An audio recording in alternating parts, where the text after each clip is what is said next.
where negotiation quietly weakens daily action. There is a form of discipline that unsettles people. It isn't loud. It doesn't announce itself. It simply shows up, the same way, at the same hour, without checking how it feels about it. When people see it up close, they grow uneasy, because it leaves them no room to explain themselves. Most believe discipline is a matter of choosing correctly, again and again. They think the strong ones decide better. That belief is why their routines fracture. Choice invites debate. Debate invites delay. Delay turns into disappearance. You've seen it in yourself. The first week is clean. Movements are sharp. The body wakes early, lungs pulling cold air, fingers stiff against the morning. Then one exception appears. The shoulders relax. The rule bends. Someone notices and jokes about it. Nothing breaks at once, but something loosens. Warriors and monks understood a quieter law. The day is not negotiated. The action is not voted on. The body moves before permission is requested. A belt is tied. The floor is cold. Knees touch it anyway. Others watch and feel the pressure of their own hesitation. Removing choice is not force. It is relief. When there is nothing to decide, nothing leaks away. Before you continue, name one daily action you still argue with yourself about. A familiar man with too many plans. He looks like someone you know. Intelligent. Capable. Always outlining what comes next. He stands in the kitchen before sunrise, light humming overhead, phone glowing with a schedule he built the night before. The floor is cool under bare feet. The coffee waits. His shoulders tighten as he scrolls. He does not lack information. He knows what works. He has read enough, trained enough, started enough times to recognize the pattern forming in his chest. The pulse quickens, then stalls. He breathes shallow, thumb hovering, deciding whether today will be exact or adjustable. The choice feels small. It never is. On the days he follows through, the body responds. Breath deepens. Movements sharpen. Hands wrap the same handle. Shoes tie the same way. A neighbor nods, surprised to see him out again so early. That look lands heavier than praise. It reminds him he is being observed. Then a morning arrives with resistance baked in. Sleep clings to his eyes. The air feels thick. The plan asks too much. He tells himself he'll shift it later. Just this once. The body softens in relief. Someone texts. A joke about taking it easy. He smiles, knowing exactly what he's trading. Nothing dramatic collapses. No failure announces itself. The practice simply doesn't happen. The day moves on. The belt stays loose on the hook. The mat stays cold and untouched. By evening, the absence has weight. His jaw tightens while explaining it away to no one in particular. He tries again the next week, adjusting variables, searching for a better arrangement. Time changes. Intensity changes. Location changes. Each modification feels like intelligence at work. Each one reopens the same door, choice. The moment arrives, and with it, negotiation. The shoulders creep upward. The breath shortens. The body waits for instruction that never lands cleanly. Around him, others move freely. They suggest flexibility. They praise balance. They tease him when he grows rigid, then grow confused when he loosens. Their reactions pull at him, reminding him that consistency costs something socially. He feels that cost in his throat when he says no, and again when he says yes too easily. He senses there is another way, but cannot name it yet. Something about how the body wants fewer options, not more. Something about mornings that run smoother when nothing is discussed. He stands there again, light buzzing, coffee cooling, feeling the familiar pause stretch longer than it should, and wonders how many days are lost right here, where ancient rooms remove the question entirely. In old training halls, No one asks how they feel before moving. The room decides first. The door slides open at the same hour. The air is cooler inside. Wood creaks under familiar weight. Knees fold to the floor without ceremony. The body remembers faster than the mind ever could. A monk rises before the bell, not from resolve, but because lying there feels wrong. The mat presses against stiff legs. Breath fogs briefly in the dim light. Outside, the courtyard stones are damp. He steps onto them anyway. No audience applauds. No inner speech congratulates him. The action happens because it always has. The same rule governs the warrior. Sword practice begins when light reaches a certain angle. Weather does not alter it. Mood does not delay it. Hands wrap the handle the same way every morning. Wrists ache. Fingers feel thick. The blade lifts regardless. Others in the hall move in the same rhythm, and deviation is immediately visible. That visibility keeps things clean. There is no romance in this. Only repetition. Only the quiet pressure of belonging to a place where choice has already been settled. When one man hesitates, the sound of others moving exposes him. Heat rises behind the eyes. He adjusts quickly, not wanting to be the one who interrupts the flow. This is how discipline survives centuries. Not through inspiration, but through removal. When nothing is up for debate, energy stops leaking into argument. The body spends itself on motion, not persuasion. Muscles warm. Breath steadies. Thought arrives later, if at all. Modern life does the opposite. It offers options constantly. Time slots shift. Rules soften. Everyone insists on personal preference. In that softness, action becomes fragile. Each morning feels new, untested, negotiable. The body waits for a verdict that never arrives firmly. Those who rebuild the old pattern notice something subtle first.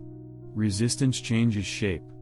Instead of a loud protest, there is a dull absence when the action is skipped.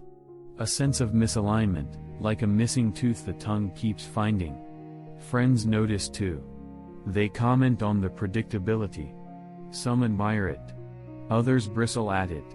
Both reactions confirm the same thing: something fixed has entered the room. The ancient rooms did not create strong people by pushing them. They made weakness irrelevant by refusing to ask. That refusal is still available, but it demands a cost most hesitate to pay. The question is not whether the system works. It's whether you are willing to stop being consulted, the morning where arguments drain all strength. This is where most mornings quietly collapse. Not in failure, but in conversation. The alarm sounds.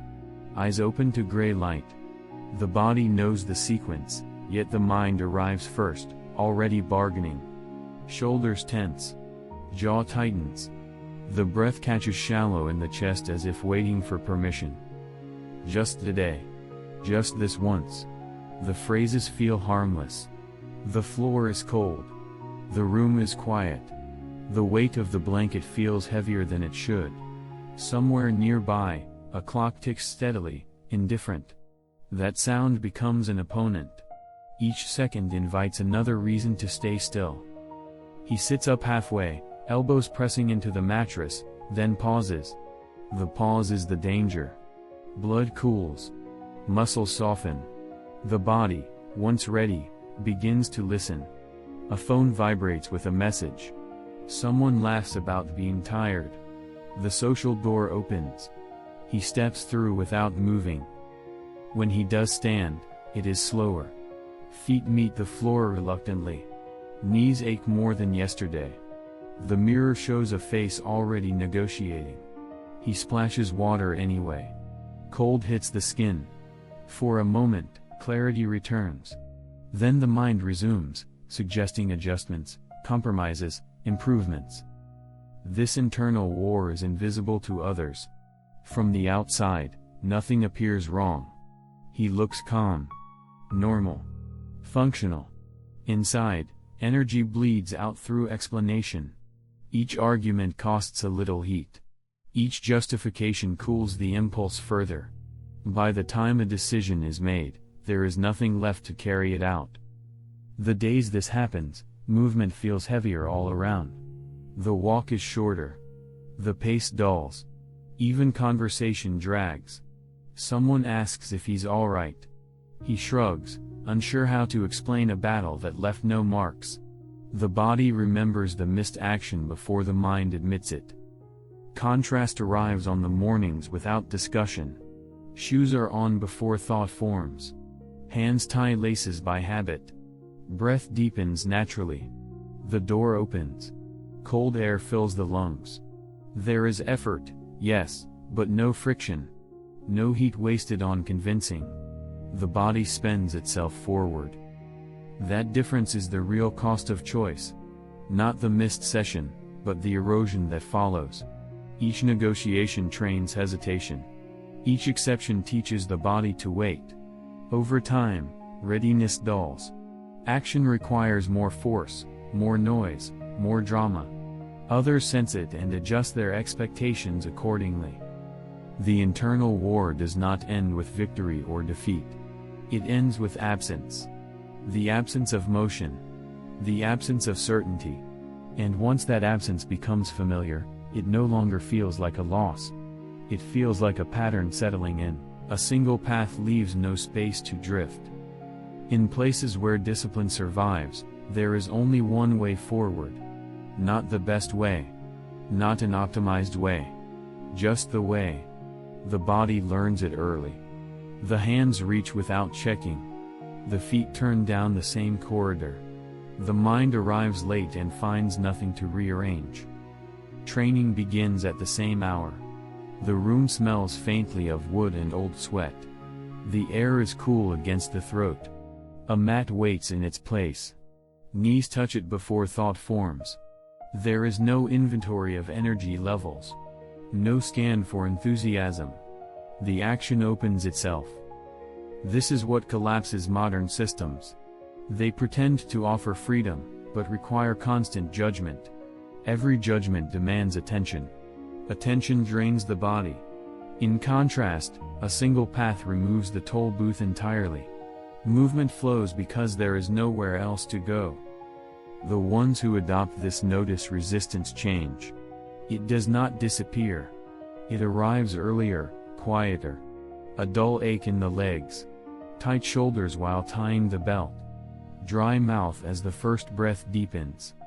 These signals no longer stop motion.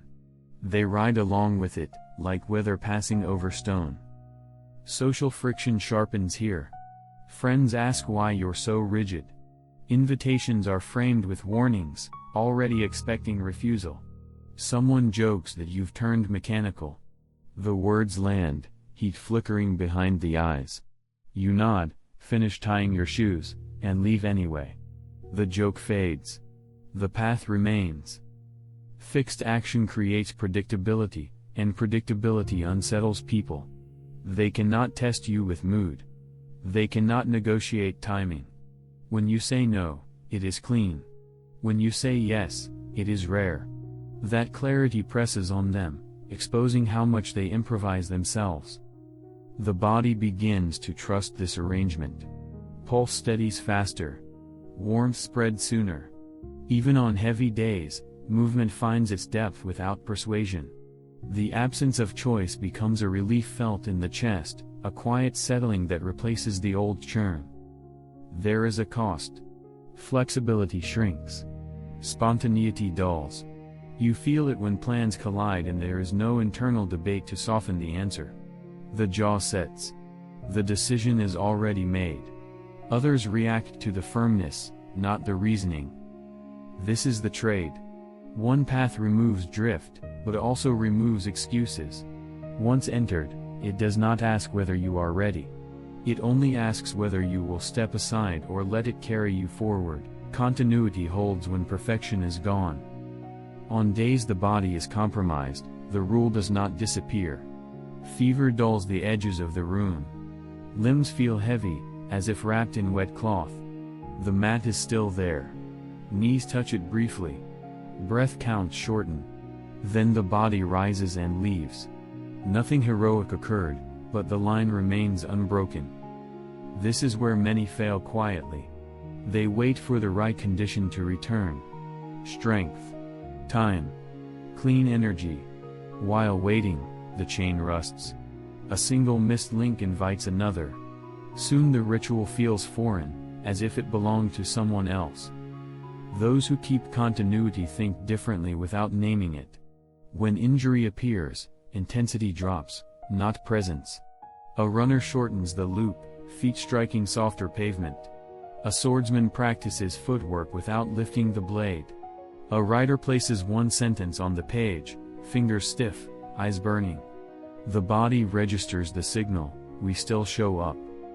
The sensation is subtle but firm. A dull ache in the legs replaces the sharp burn. Breath is uneven. Sweat is lighter. Still, the rhythm is intact. That rhythm matters more than output. It tells the nervous system that the pattern survives weather, mood, and interruption. Others don't always understand this restraint. They suggest rest that turns into absence. They praise listening to the body, unaware the body listens more closely to patterns than excuses. Their concern carries warmth, but also temptation. You feel it in the chest when you consider stopping entirely. Continuity answers without speaking. The action becomes smaller, quieter, almost invisible. No one applauds a 5-minute sit. No one notices a shortened drill. That anonymity sharpens the discipline. It removes performance. Only the body and the line matter. Over time, this practice changes the texture of effort. Returning after illness feels natural instead of daunting. The first step is already familiar. The mat recognizes your weight. The air fills the lungs without resistance. There is no restart ceremony, because nothing truly stopped. Perfection demands conditions. Continuity ignores them. One asks for alignment before moving. The other moves and lets alignment follow. In that difference, identity forms. Not dramatic. Not announced. Simply present, even when everything else thins out, when obstacles are answered before they appear. Discipline frays fastest when surprise enters. A late night. An unexpected message. Weather turning without warning. Most people feel the disruption in the body first, tight shoulders, shallow breath, a slight panic behind the eyes, then they think. That thinking is the opening. In older systems, obstacles are not solved in the moment. They are removed ahead of time. When rain falls, training moves indoors without discussion. When exhaustion appears, intensity drops, not attendance. The response is already waiting. The body recognizes it like a familiar step in the dark. You feel the difference immediately. The stomach tightens when plans break, but only briefly. There is no search for alternatives. No scanning for permission. Hands move to the next known action. Shoes change. Space shifts. The work continues. Heat returns to the muscles before doubt has time to settle. Those without pre-decided responses stall here. They stand still, phone in hand, scrolling for options.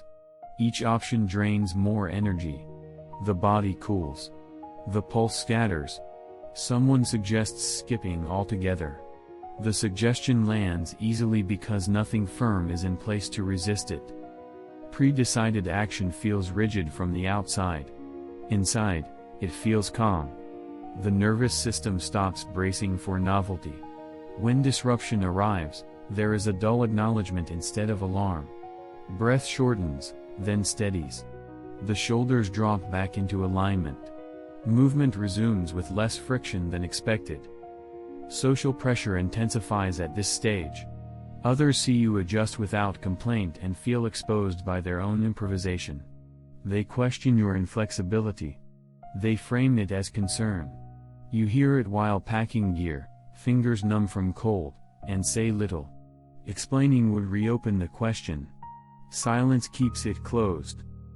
The discipline here is not in enduring difficulty. It is in refusing to treat difficulty as a negotiation trigger. The body learns that obstacles do not alter identity. They alter shape, nothing more. This lesson settles deep, changing how stress registers. What once felt like a threat now feels like a signal to shift lanes without stopping. Over time, this removes drama from disruption. Bad days no longer demand recovery rituals. Missed conditions no longer require justification. The chain holds because each weak point has already been reinforced. Most never build this layer. They rely on will in moments that require structure. They mistake adaptability for strength, unaware that constant adjustment keeps them fragile. The ones who endure are not more resilient.